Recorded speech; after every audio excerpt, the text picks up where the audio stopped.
Sifu.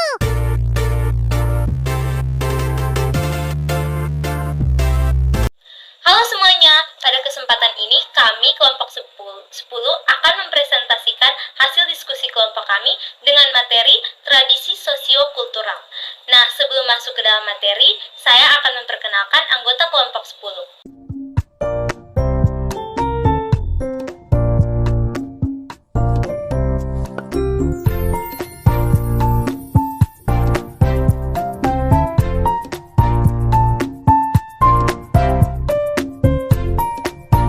Materi pertama, kita masuk pada pengertian tradisi sosio-kultural secara umum.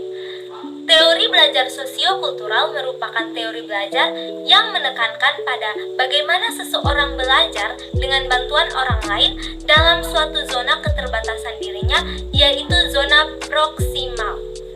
Development atau zona perkembangan proksimal dan mediasi yang sesungguhnya didefinisikan sebagai kemampuan pemecahan masalah di bawah bimbingan orang dewasa atau teman sebaya yang lebih mampu. Pengertian tradisi sosio-kultural menurut para ahli. Sukanto 2004 mengatakan bahwa sosio-kultural adalah suatu wadah atau proses yang menyangkut hubungan antara manusia dan kebudayaan, di mana proses tersebut menyangkut tingkah laku manusia dan diatur olehnya terjadi proses yang saling mengikat antara unsur-unsur kebendaan dan spiritual. Cara memahami sosiokultural. Cara agar kita dapat lebih mudah memahami sosiokultural ialah dengan penerapan pembelajaran dengan teori belajar sosiokultural. Guru berfungsi sebagai motivator yang memberikan rangsangan agar siswa aktif dan memiliki gairah untuk berpikir, fasilitator yang membantu menunjukkan jalan keluar bila siswa menemukan hambatan dalam proses berpikir, manajer yang mengelola sumber belajar, serta sebagai rewarder yang memberikan penghargaan pada prestasi yang dicapai siswa sehingga mampu meningkatkan motivasi yang lebih tinggi dari dalam diri siswa. Pada intinya, siswalah yang dapat menyelesaikan permasalahannya sendiri untuk membangun ilmu pengetahuan. Inti dari teori belajar sosiokultural ini adalah perkembangan kognitif seseorang yang tidak dapat dilepaskan dari pengaruh lingkungan sosial budayanya. Lingkungan sosial budaya akan menyebabkan semakin kompleksnya kemampuan yang dimiliki oleh setiap individu. Makna sosiokultural. Rancabar menyatakan bahwa sosiokultural mengandung makna sosial dan budaya. Di sini sosial diartikan sebagai masyarakat atau kemasyarakatan, di mana masyarakat adalah segala sesuatu yang berhubungan dengan sistem hidup bersama atau hidup bermasyarakat dari orang atau sekelompok orang yang ada di dalamnya. Budaya, kultur atau kebudayaan adalah cara atau sikap hidup manusia dalam hubungannya secara timbal balik dengan alam dan lingkungan hidup yang di dalamnya sudah tercakup pula segala hasil dari cipta rasa, karsa, dan karya, baik yang fisik, material maupun yang psikologis, ideal, dan spiritual. Norma atau aturan sosiokultural. Swito 1991 mengungkapkan bahwa norma-norma sosiokultural secara operasional dapat dibedakan atau dibagi dalam dua bagian besar, yakni yang pertama, norma-norma yang berlaku secara umum dan bersifat universal. Umum dan universal tersebut berarti norma tersebut dapat diterima oleh masyarakat di seluruh dunia seperti norma kesusilaan.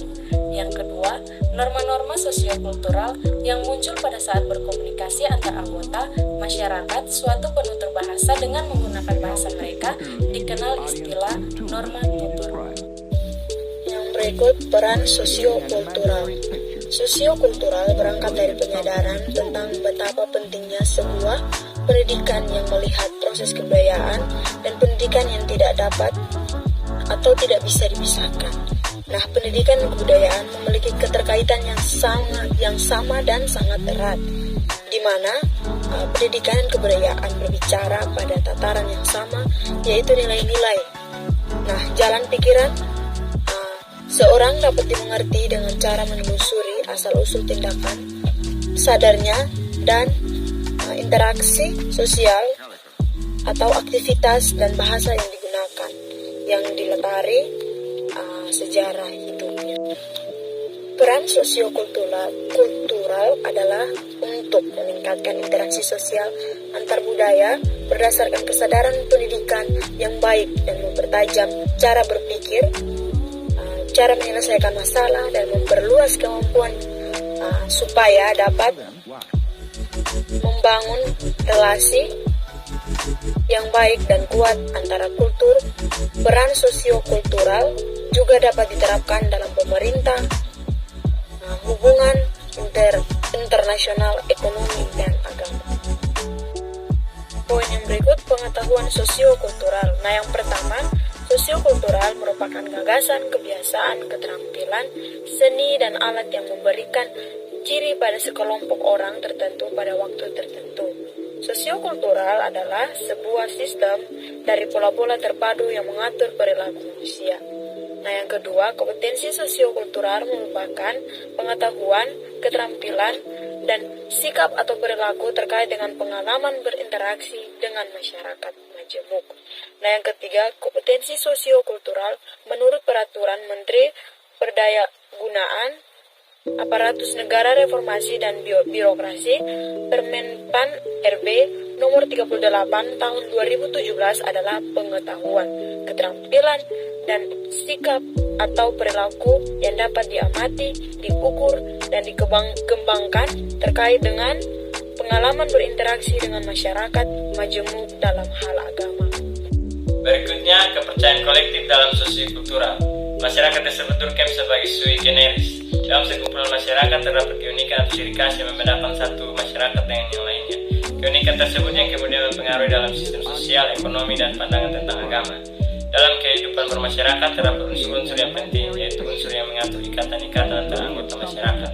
Di dalamnya terdapat aturan di luar individu yang mengatur saat tidaknya suatu hubungan individu. Kesadaran kolektif merupakan suatu ide yang begitu luas dan tidak berbentuk, mustahil mempelajarinya secara langsung dan harus mendekatinya melalui fakta-fakta sosial material yang terkait. Gambaran kolektif adalah simbol-simbol yang mempunyai makna yang sama bagi semua anggota sebuah kelompok dan memungkinkan mereka untuk merasa sama satu dengan yang lainnya. Gambaran kolektif tersebut memperlihatkan cara-cara anggota kelompok melihat diri mereka dalam hubungan dengan objek yang mempengaruhi. Gambaran kolektif adalah bagian dari isi kesadaran kolektif, sebuah entitas yang ada di antara sebuah pikiran kelompok yang bersifat metafisis dan kenyataan opini publik yang lebih probasis. Kesadaran kolektif mengandung semua gagasan yang dimiliki secara bersama oleh para anggota individual, masyarakat, dan yang menjadi tujuan-tujuan dan maksud-maksud kolektif. Selanjutnya, sudut pandang yang mempengaruhi sosial kultural. Layaknya sama tradisi, sosial kultural memiliki sudut pandang yang berpengaruh, yaitu paham interaksi simbolis, konstruksionisme, sosiolinguistik, filosofi bahasa, etnografi, dan etnometodologi. Satu, paham interaksi simbolis berasal dari kajian sosiologi melalui penelitian Herbert Blumer dan George Herbert Mead yang menekankan pentingnya observasi partisipan dalam kajian komunikasi sebagai cara dalam mengeksplorasi hubungan-hubungan sosial. Hubungan kedua adalah paham konstruksionisme sosial. Paham ini biasanya dikenal dengan the social construction of reality. Sudut pandang ini telah melakukan penyelidikan tentang bagaimana pengetahuan manusia dibentuk melalui interaksi sosial. Sudut pandang kedua yang sangat berpengaruh pada pendekatan sosiokultural adalah paham konstruktisme sosial. Sudut pandang ini telah meneliti bagaimana pengetahuan manusia dibentuk melalui interaksi sosial. Identitas benda dihasilkan dari cara bagaimana kita berbicara tentang objek, bahasa yang digunakan menangkap konsep kita, dan cara-cara kelompok sosial menyesuaikan diri pada pengalaman umum mereka. Pengaruh ketiga dari sosiokultural teori komunikasi adalah sosiolinguistik atau kajian bahasa dan budaya. Hal yang penting dalam tradisi ini adalah bahwa manusia menangkap bahasa secara berbeda dalam kelompok budaya dan kelompok sosial yang berbeda. Bukan hanya media netral untuk menghubungkan manusia, bahasa juga masuk ke dalam bentuk yang menentukan jati diri kita sebagai makhluk sosial dan berbudaya. Hal yang erat kaitannya dalam sosiolinguistik adalah filsafat bahasa. Ludwig Wittgenstein mencetuskan pandangan filsafat bahasa ini menyarankan bahwa bahasa bergantung pada penggunaan nyatanya. Pandangan lain yang berpengaruh adalah etnografi atau observasi tentang bagaimana kelompok sosial membangun makna melalui perilaku linguistik dan non-linguistik mereka. Etnografi melihat bentuk-bentuk komunikasi yang digunakan dalam kelompok sosial tertentu, kata-kata yang mereka gunakan dan maknanya bagi mereka, sebagaimana makna-makna bagi keragaman perilaku, visual, dan respon. Terakhir, tradisi sosiokultural dipengaruhi oleh etnometodologi atau observasi yang cermat akan perilaku-perilaku kecil dalam situasi nyata. Etnometodologi terutama dihubungkan dengan Harold Garfinkel. Pendekatan ini melihat bagaimana kita mengelola dan menghubungkan perilaku dalam interaksi sosial pada waktu tertentu. Dalam komunikasi, etnometodologi telah mempengaruhi bagaimana kita melihat percakapan, termasuk cara-cara bersifat mengelola alur percakapan dengan bahasa dan perilaku non-verbal.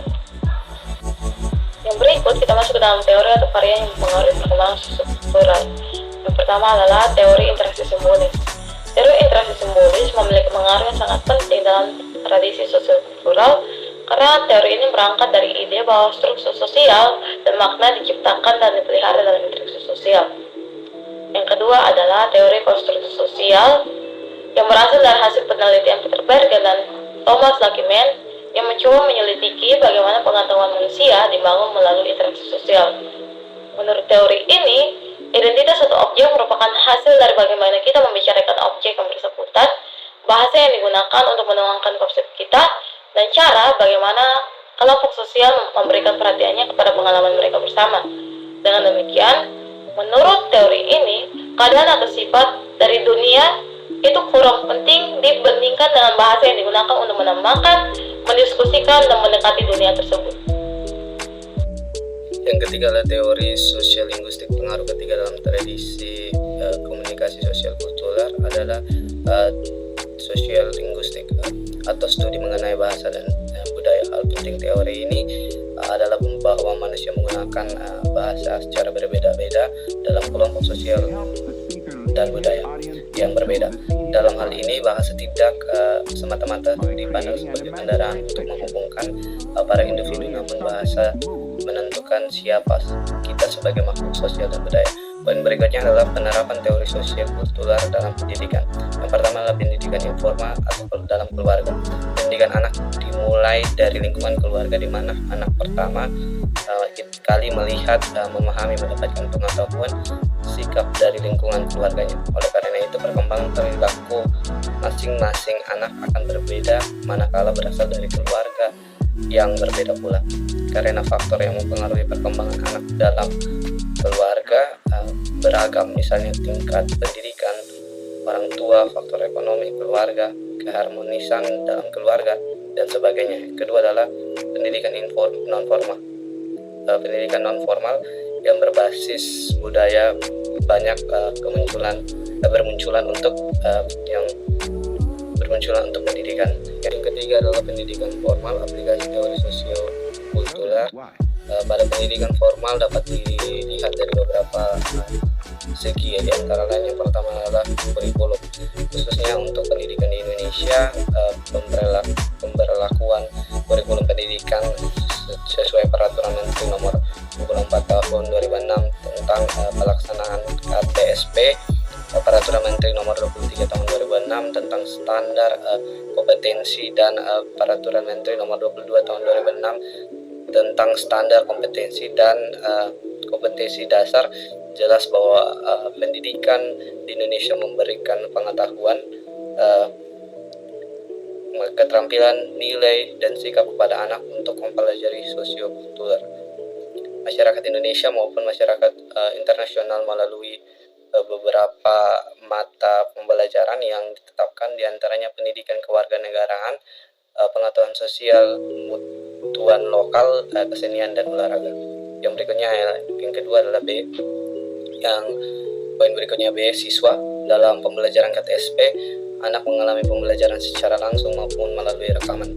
Oleh sebab itu, pengetahuan, keterampilan, nilai, dan sikap bukan sesuatu yang verbal, tetapi anak mengalami pembelajaran secara langsung. Selain itu, pembelajaran memberikan kebebasan anak untuk berkembang sesuai bakat, minat, dan lingkungan pencapaiannya sesuai standar kompetensi yang telah ditetapkan. Yang C adalah guru. Guru bukanlah narasumber segala-galanya, tetapi dalam pembelajaran lebih berperan sebagai fasilitator, mediator, motivator, evaluator, desainer pembelajaran dan tutor.